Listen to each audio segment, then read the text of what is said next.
Hello everyone and welcome to episode 66 of the PE Geek Podcast, and as always it's an absolute pleasure to be here. Now I'm joined by none other than Pat Coleman coming from Tasmania. How are you, Pat? Yeah, really well, Jared. Great to be here. Yeah, awesome. So set the scene for us. What's the day like there right now?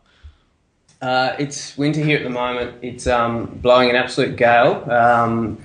All the sports grounds are closed. So yeah, not particularly pleasant Tasmania weather at the moment. It's now, for those of you who are unfamiliar, Tasmania is that island right off the bottom of Australia. And you guys refer to Australia as the mainland. And as I understand it, you spent a little bit of time there doing your training? Yeah, I spent 8 years on the mainland after school.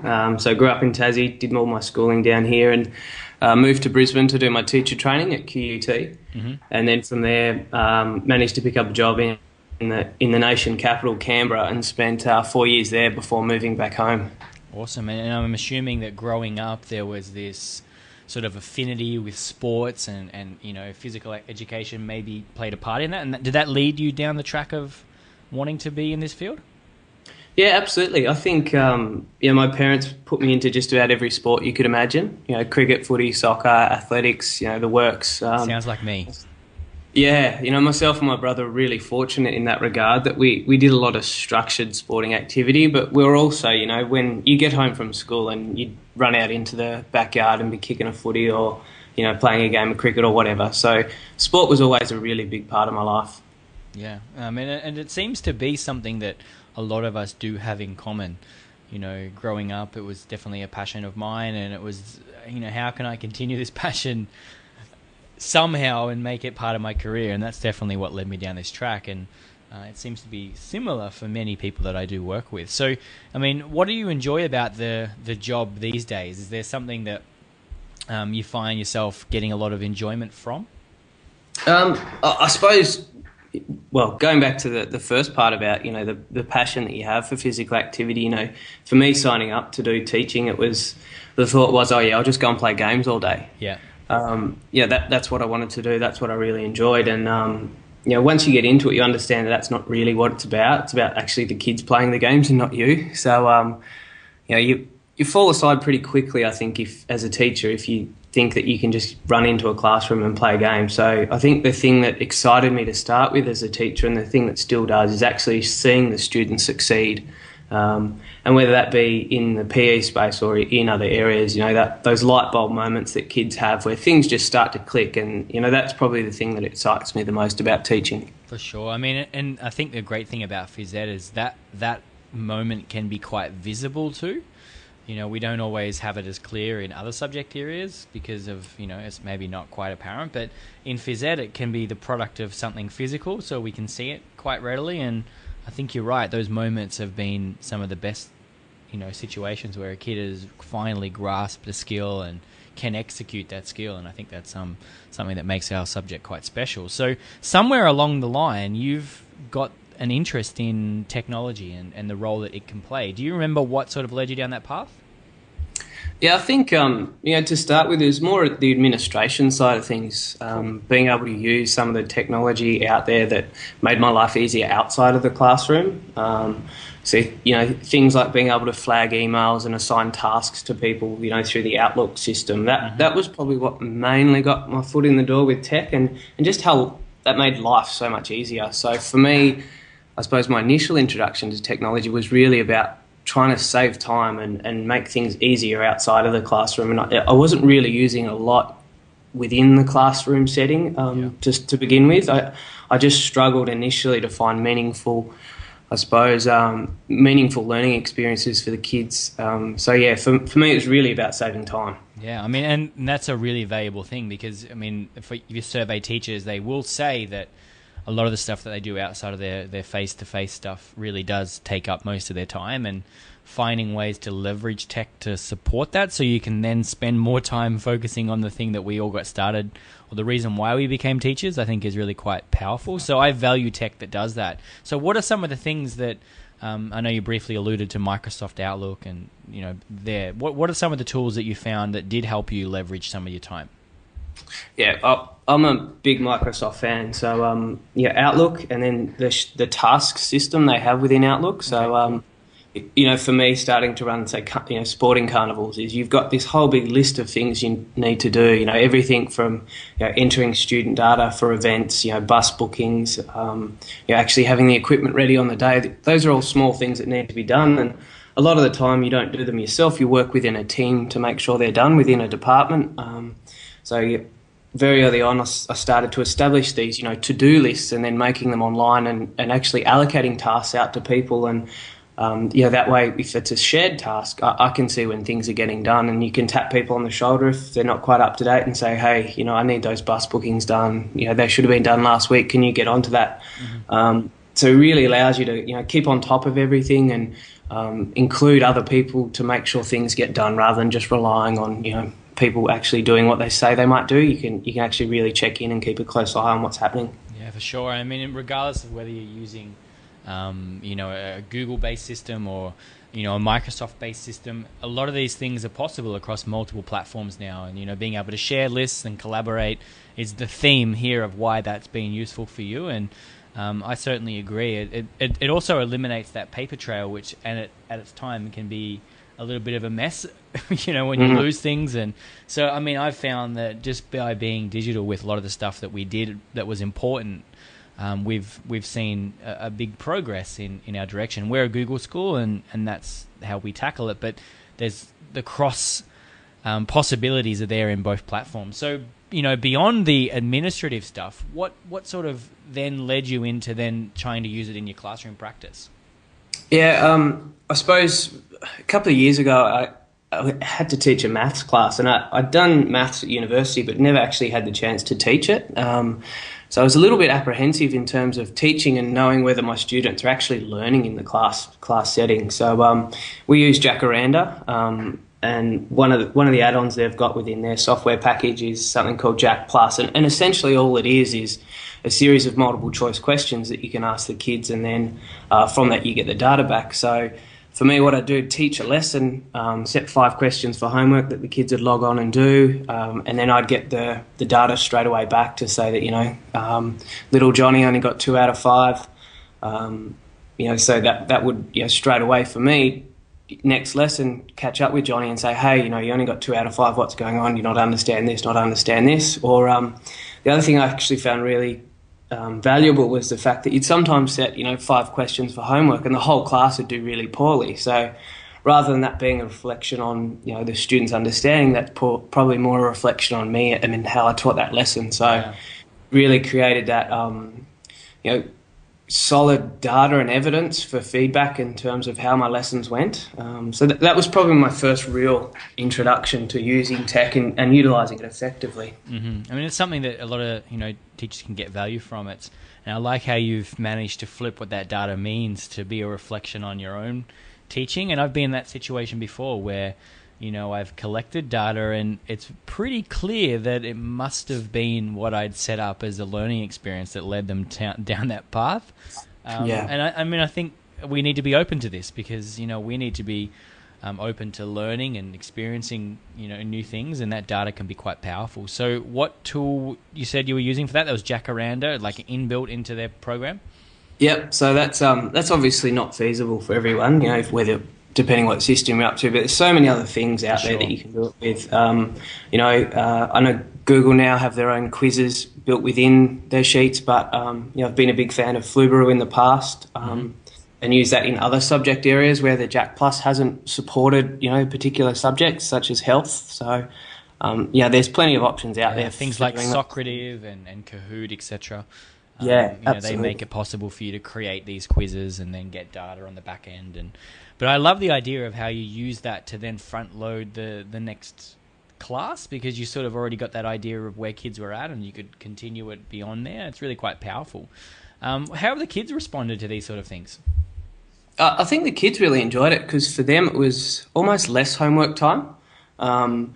A lot of maths teachers fall into the mentality of, just do 30 questions or, do 30 minutes of homework.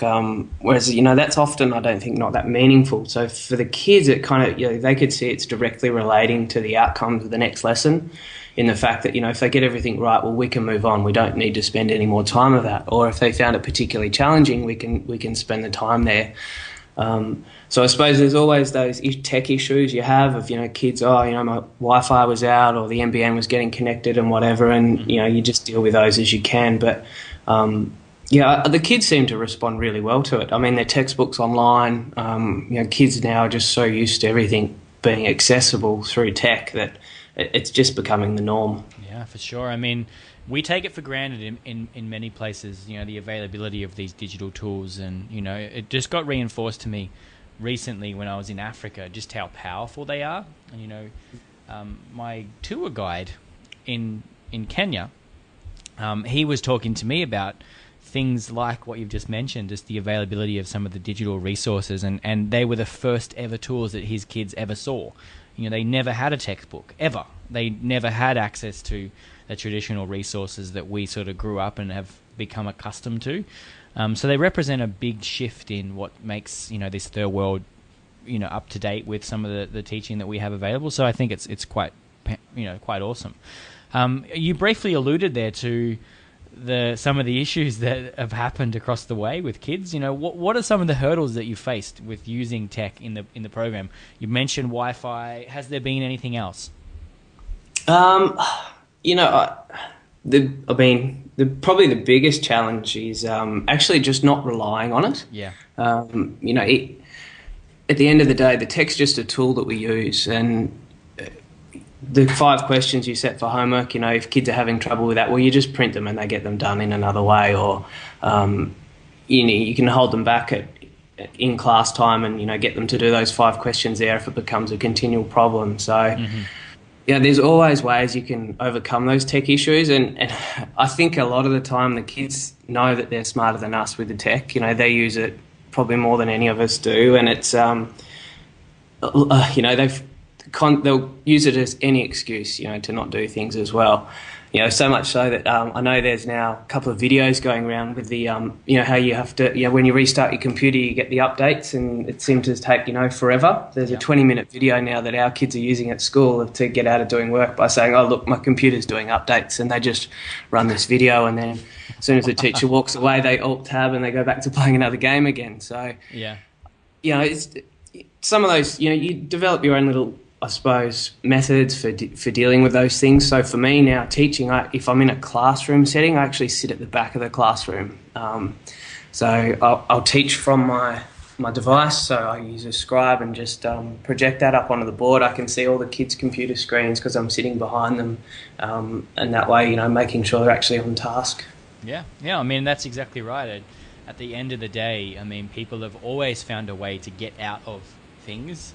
Tech is no different, and that's right. Good teaching is what makes these things work, and an example of that is sitting at the back of the room so you can see screens, whereas the people who are just assuming that kids are going to do the right thing will probably sit at the front and then find that that's not the case and then blame the tech.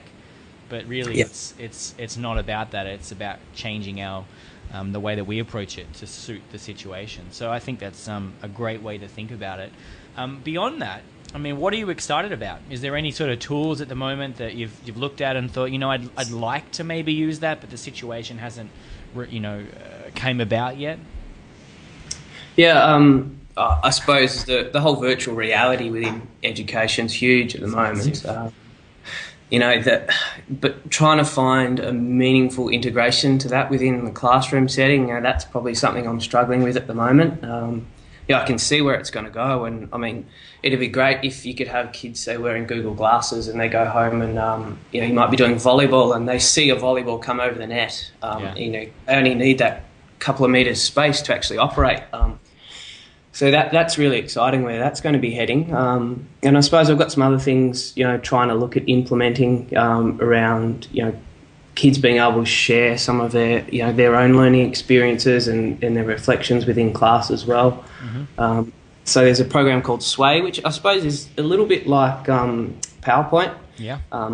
It's a little bit more of a storytelling platform. So working at the moment where kids can, we can have the demonstration of, the success criteria of what a really good skill looks like. The kids can collect some of their own evidence and then reflect on how they're, how they're actually achieving towards that standard and that skill set. Mm-hmm. Awesome. No, I mean, I saw the work that you were sort of pieced up on the Connected PE website about Sway, and there was a new one for me, and it looked quite immersive, sort of things that you could build with it. Yeah, it's got. I mean, the advantage is I can build, say, a template around how I want it to look, and then the kids can modify that to suit how they actually want to put their information across. So at the end of the day, it's about them being able to share what they're learning as well. That portfolio style system where they can share it with their parents and their peers and grandma and whoever on the other side of the world that they want to. So it's got that flexibility there too. Yeah, perfect. And I know another thing that you've recently sort of got a little bit excited about is QR codes, and had produced some really good resources inside of Connected PE as well. Do you want to touch on how you got introduced into those and then sort of where that's led? Yeah, so I am within the Connected PE members area. There's a webinar on QR codes and how they can be used and created. So looking at that, and then some of the resources there, particularly Joey Fife, and he developed some skill cards for hockey. So I ended up using similar method to do some badminton ones where there's the QR code, so the kids can essentially pick their own level of skill. So how it practically looks in a classroom setting is there's a skill poster put up on a wall, might be serving, for example. Students walk over to the wall, they select a level, so 1, 2 or 3, scan the code, and then they can go away and work on that particular level. If they find that the level's too easy for them, they just walk up, scan level 2, away they go, or if it's too hard, they can drop back a level. So builds in that automatic differentiation in terms of kids being able to do meaningful tasks, but also it doesn't point out the fact that they're not operating at, say, a level that the others in the class might be as well. Yeah.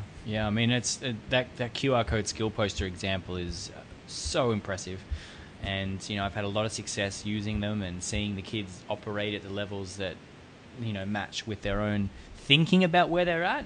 And there's a bit of data behind, like research-wise, that kids are actually quite capable of doing that. So I think the QR code skill posters are tremendous. And we'll put a link in the show notes to the posters that we're talking about. We can go and download and check them out. But you also developed some gym equipment QR code posters. You wanted to share about what they were?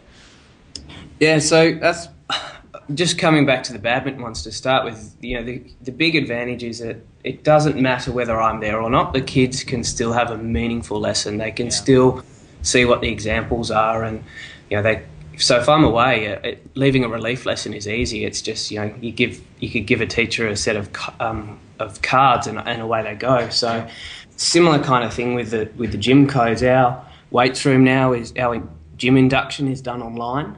So students watch some videos, complete some safety questionnaires, etc., to make sure that they can use the room safely. So, we know if we sit there and watch 30 minutes of video about how to use machines, that we're not going to retain that information when we walk into the gym. So to try and combat that, it's not contextually relevant, is it? Like it's not in the moment.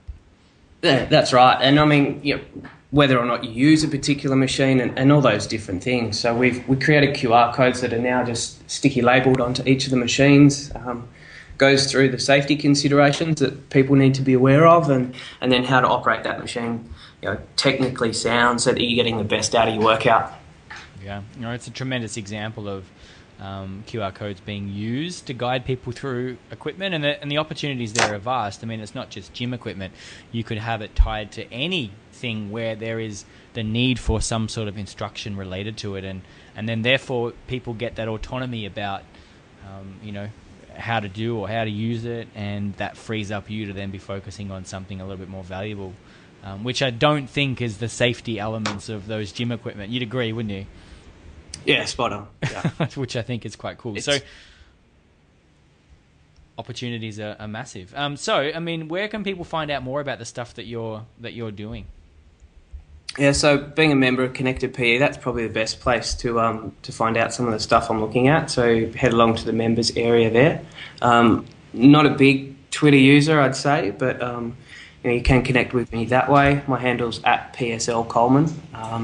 But I definitely recommend people getting along into Connected PE. For me, that's I find that a little bit more collaborative and a little bit more creative in terms of what we can do. Twitter, from my end, is just a lot of the times more of a distraction than a help. It can be. I mean, it's just so huge in terms of the sheer volume of activity, and I will find myself going down a path that I hadn't actually intended on doing if I end up on there, which I'm sure you're familiar with. So absolutely recommend getting in touch, following him on Twitter, just connecting and talking, because he is doing some really tremendously powerful things. And if you're inside Connected PE, and if you're not, come along, join us, and we can definitely collaborate on some new ideas. And I know that Patrick would definitely be keen to do that. So thanks again for jumping onto the episode, and I look forward to speaking soon. Thanks, Jared. Cheers. See you, mate.